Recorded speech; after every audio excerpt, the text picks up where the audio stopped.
Hello everybody. So we just got our third episode of Season 2 of Superman and Lois, so today I'm going to talk about it. Let's go.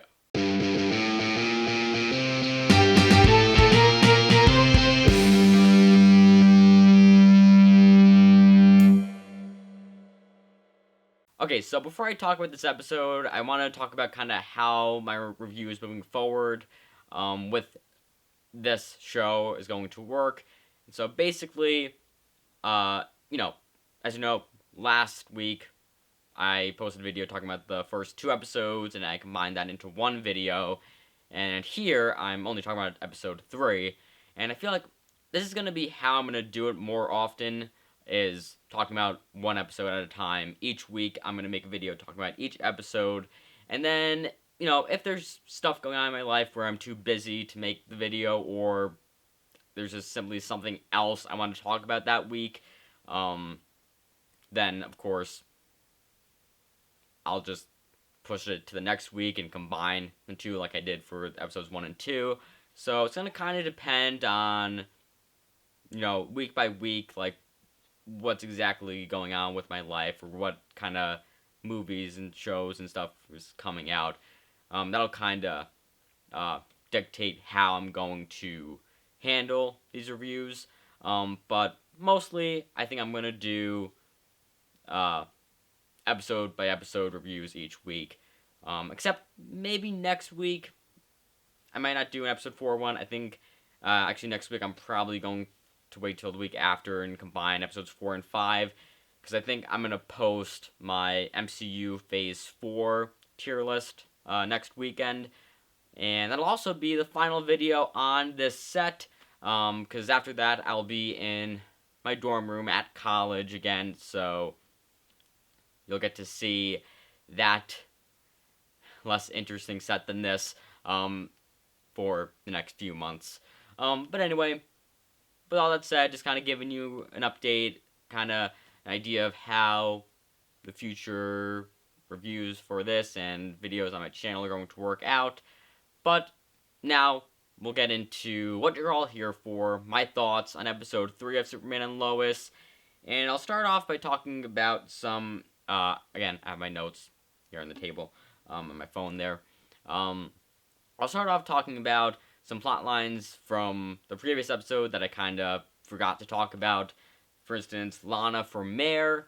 So, last episode, Daniel Hart, the guy Lana was helping run for mayor, decides to drop out, go to a different town to run for something, and so she's like, alright, what are we going to do now? We can't let this guy, Dean, whatever, win. And so, she decides to run for mayor, and I really like that idea a lot.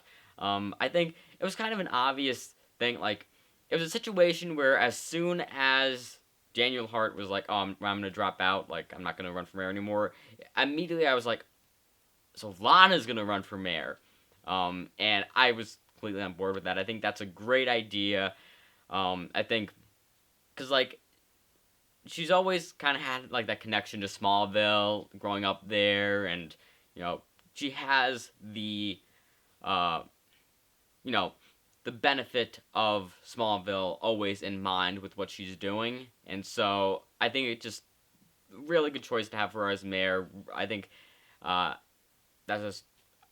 think that's a really good plot line here, and I like how, in this episode, they kind of show, she has her critics, of course, because obviously last season the Cushing family was, a major supporter, major advocates for Morgan Edge, and obviously Morgan Edge turned out to be evil and put Kryptonian sentience into Smallville residents and took over. So, obviously like, yeah, you guys supported that guy, who kind of ruined a lot of our lives, so I don't really trust you, Lana, to be president, or mayor, not president, and so I think it was good that they showed that, because it kind of makes sense, like, with the Cushing family being advocates for Morgan Edge, it kind of makes sense that not everybody is going to be completely on board with, Lana being, running for mayor, but she decides to do a live stream, kind of showing her,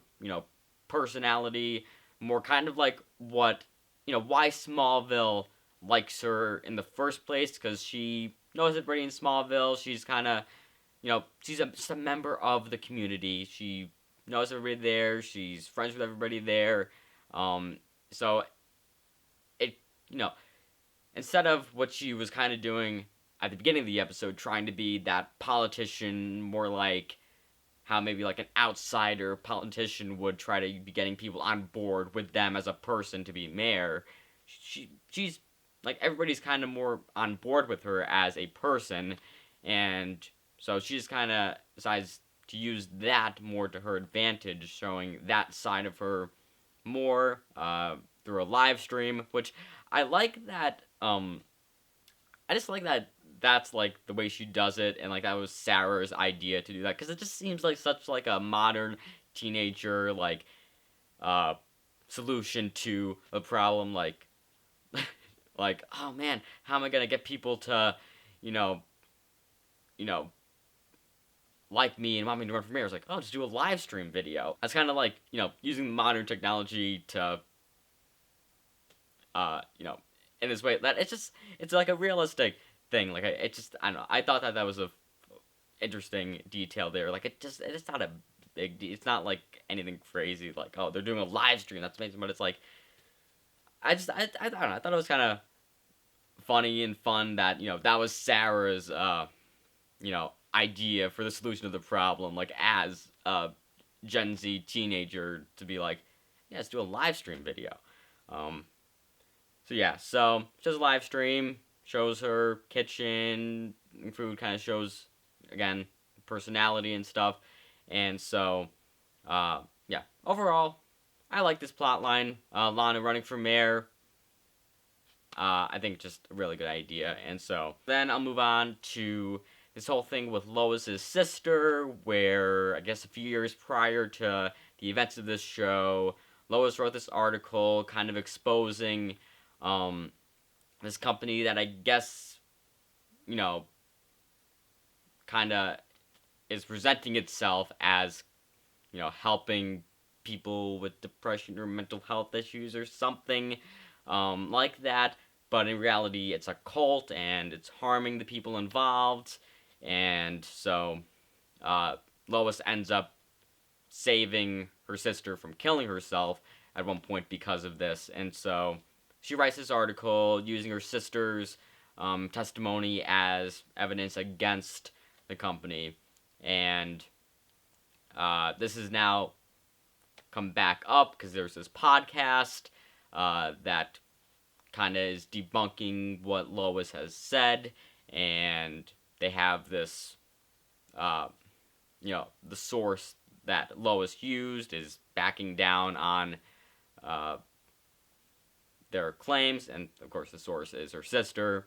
And so she's trying to get in contact with her sister now to kind of get her to confirm what she had said originally in Lois's article, because what's happening with this whole thing is that Lois, her credibility as a journalist is being threatened by this, because obviously this article that she wrote is now being revealed as maybe not being accurate. And so her credibility is being threatened, and this in turn is making the credibility of Chrissy and the Smallville Gazette being questioned and threatened as well. And so this is why she wants to talk to her sister, try to get her to confirm what she had originally said. And so she goes to her father to try to get her in contact with her, because she's not going to talk to her, but she'll talk to her father, and maybe they could set something up.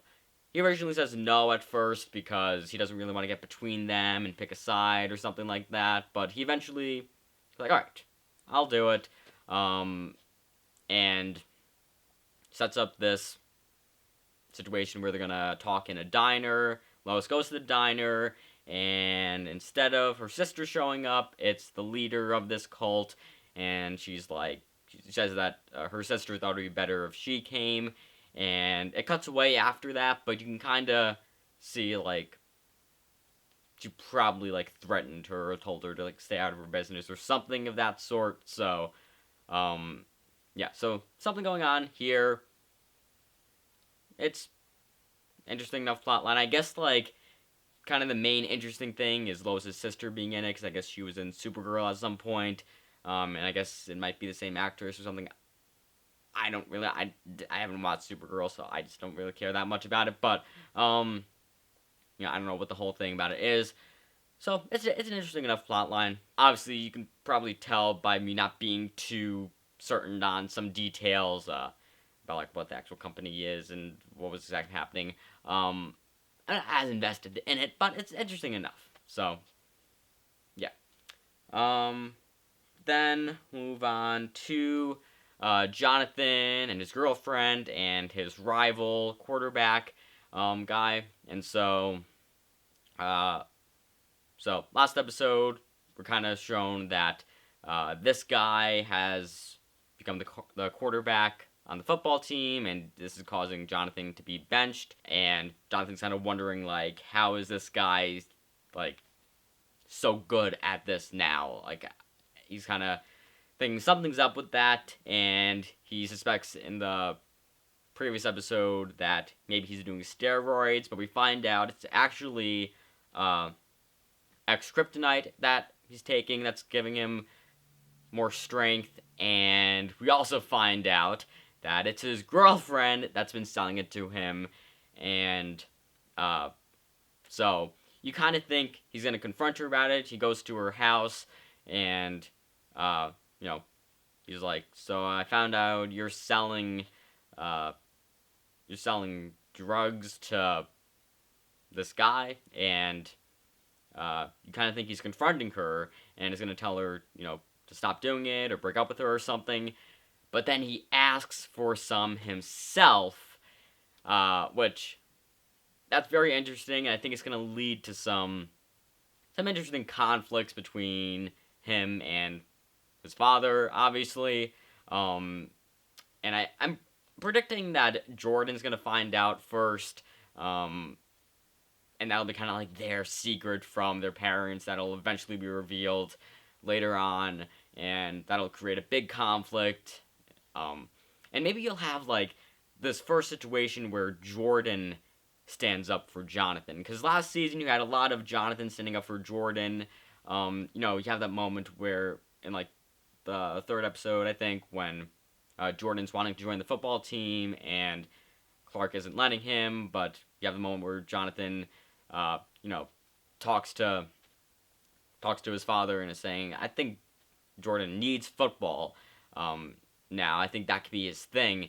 And so I think we could have kind of a situation where Jordan, like, even though obviously Jonathan taking his kryptonite is bad, you might have a situation where, like, Jordan's, like, where kind of, like, talks to his parents who are gonna never be mad at Jonathan for doing that, to kind of explain maybe why he did it, and to kind of make them not as bad. I mean, I don't know, it's still a bad thing to do, so maybe going that route isn't the best idea, but you could have something like that, I guess. But yeah, so definitely, his parents are gonna find out at some point and be furious with him. I also think maybe, like, this could lead to maybe, like, his powers almost being unlocked. And so maybe for, like, the guy who's his rival, it just gave him super strength. Maybe for Jonathan, since he has some Kryptonian in him a little bit, that might unlock his powers, and he'll have powers this season. I think that could be an interesting idea, although I do want him to become the next Steel also. So maybe, like, he could do something where, like, he gets powers from this, but they go away at some point at the end, and next season he becomes Steel, or just don't do it at all. I don't know. I'm throwing stuff out there. Whatever happens with this, it's going to be interesting and lead to some definitely very interesting conflicts between, especially him and his father.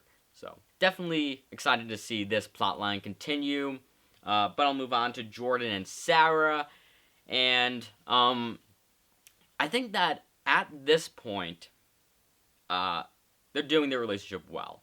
I was kind of nervous at the end of last episode when, Sarah revealed she kissed a girl at camp.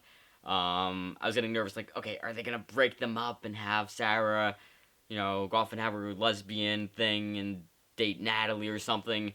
And I still think they're going to do that at some point, but at the moment, it seems like they're still focusing on Jordan and Sarah. They're still going with their relationship, and I think they did a good job with it here.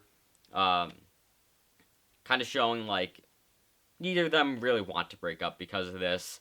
Obviously Sarah, to her, the kiss meant nothing, or so she says. I mean, we all saw that smile when you returned from camp. We all saw it, like, yeah, it definitely meant something. But she's saying it meant nothing, and so from the knowledge we have now, we can kind of figure out she doesn't want to break up with him.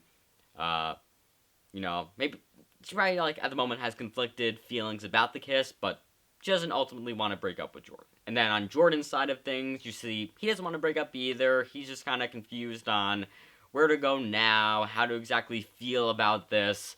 You also have the element of him wanting to tell her that he has powers and his father is Superman and everything like that, but not being allowed to do so. And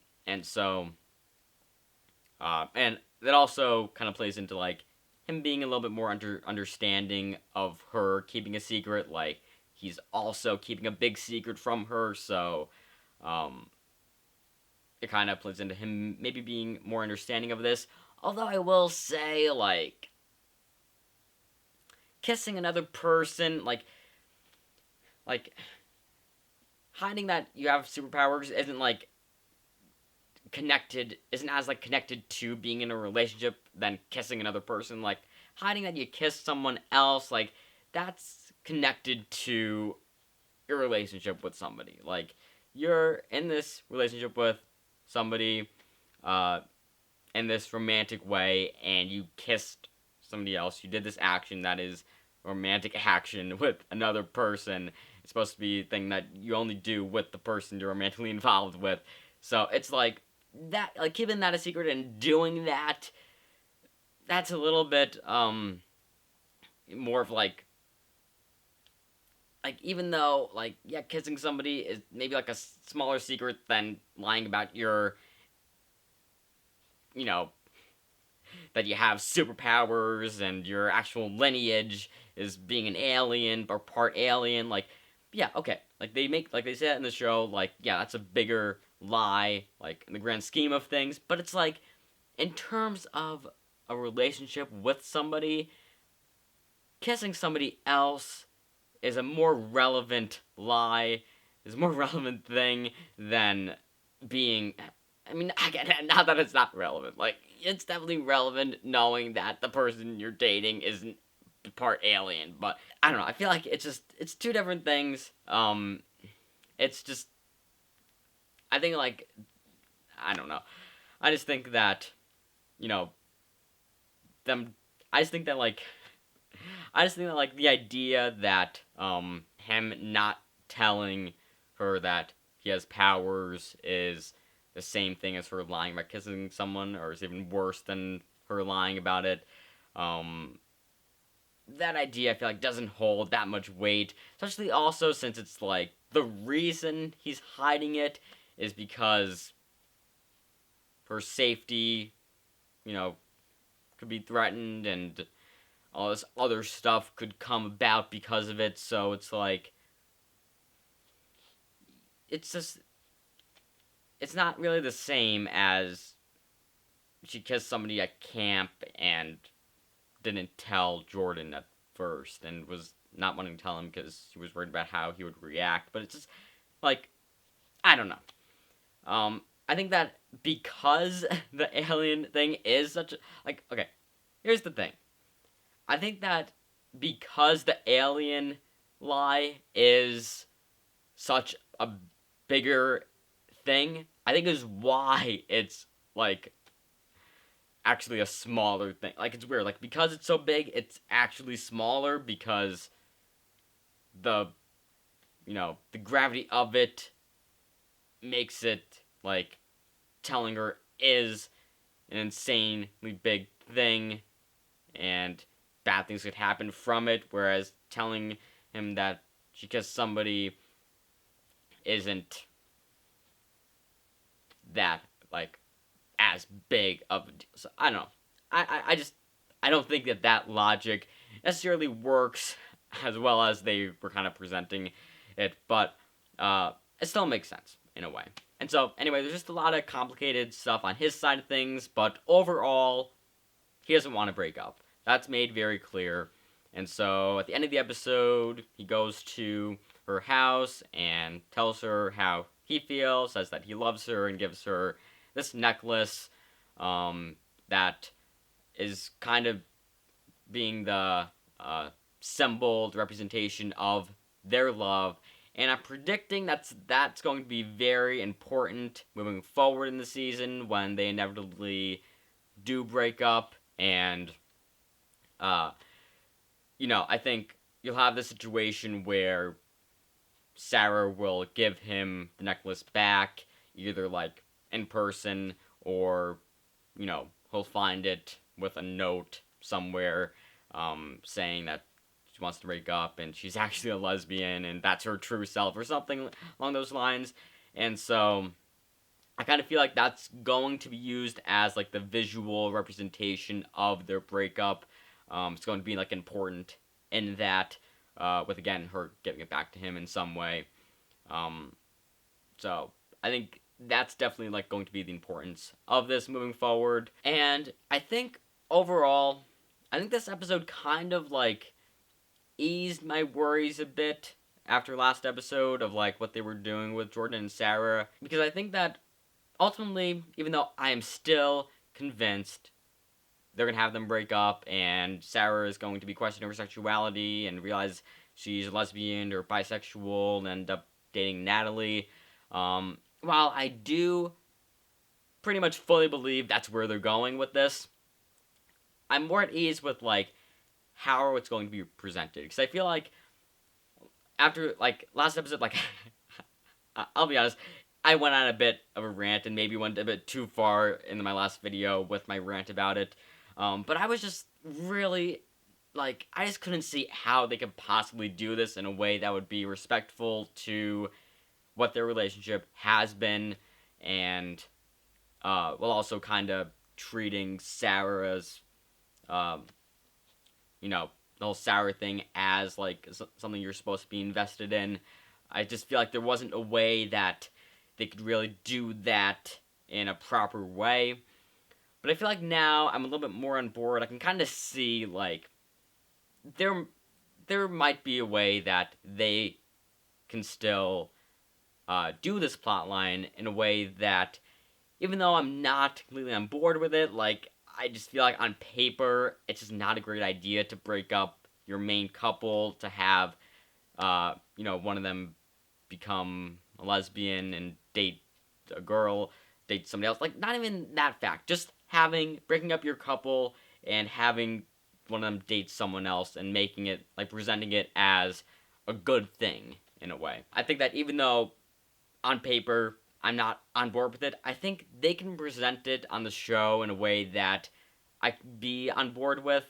I think they just need to find the right balance between showing that Jordan and Sarah breaking up is a tragedy, giving the, emotional weight to that, but also showing, like, the triumph of Sarah finding her true identity, going into her new relationship. I think, especially, like, if you give the right amount of time between that, like, if you kind of, like, have her kind of be questioning stuff and decide she can't date Jordan if she's questioning that much, so have her break up, then kind of go in this situation where she's questioning her sexuality, and then have her date Natalie afterwards, and you give just enough time to where you can keep the emotional weight of Jordan and Sarah before going straight into Sarah and Natalie as this new lesbian relationship that's amazing, that's you're supposed to be totally invested in. I think that there's a way they could do it that will at least feel like it's done properly and respectively to all of the things going on with it. Because I think that this episode, I think since it spent so much time on their love for each other, I think that shows that even though again they're gonna break them up eventually, it shows that the show still cares about it and they're still being respectful about what their feelings are for each other at this point are, and they're not just gonna throw away and try to treat it as something that was just a meaningless relationship. And I think it just shows when they do have them break up, the show will show the weight of it. And I think that's where kind of the previous episode kind of got me worried, where I was I kind of thought it was going to be more oh, they're broken up, but she's going to her lesbian thing. I think that I wasn't really being all that confident that they would treat Jordan and Sarah in, a respectful way. Whereas I think now I'm okay, they're going to treat it as something now. It's not just going to be, we're just ruining that relationship to have our lesbian thing. It's no, we're breaking them up. It's going to have the emotional weight. And then we'll move on and we'll have this thing. They're doing, I think, ultimately they're going to do this plot line that, again, I'm not on board with as much on paper. They're going to do it in a way that is the best way they can do it, and I think I'm kind of more confident that they'll do a good job with this. So, yeah, this episode definitely gave me more confidence in this plot line, kind of eased my worries that they might be going a weird route with things. I think I'm a little bit more on board with where they're going. So, yeah. But anyway, I'll move on to the big thing this episode, Superman and Doomsday, or Bizarro, I guess. And so, episode starts, Superman is, trying to enter the mine to figure out what's going on. As he gets close to it, he gets another one of those visions and falls to the ground, and he just can't enter the mine. And so, this kind of leads to, later in the episode, throughout the episode, him kind of lashing out at Jordan and Jonathan and not being able to control it. And even though clearly these are moments where he is himself angry about what's happening, you can, he explicitly says that it's not his emotions. He just can't control what it is. It's not his anger that is actually coming through. And he just can't, the situation where he can't control this heat vision. And so he's alright, we gotta figure this out. I can't get close to the mine. They end up sending John Henry Irons into the mines to figure out what's going on. He goes in with the Amertech lady, who we kind of found out at the end of the last episode that she's evil. She's working for somebody who's trying to get Bizarro out, or Doomsday, Bizarro, whatever. I'll get to kind of my confusion with that later. But he's trying to get the being out of the mines. She's working for somebody trying to do that. And so they go into the mines, and once John Henry Irons is starting to figure things out, she knocks him unconscious and calls whoever she's working for, it's time. And this basically means she's gonna, I guess, let Doomsday, Bizarro, whatever, come through, escape the mines.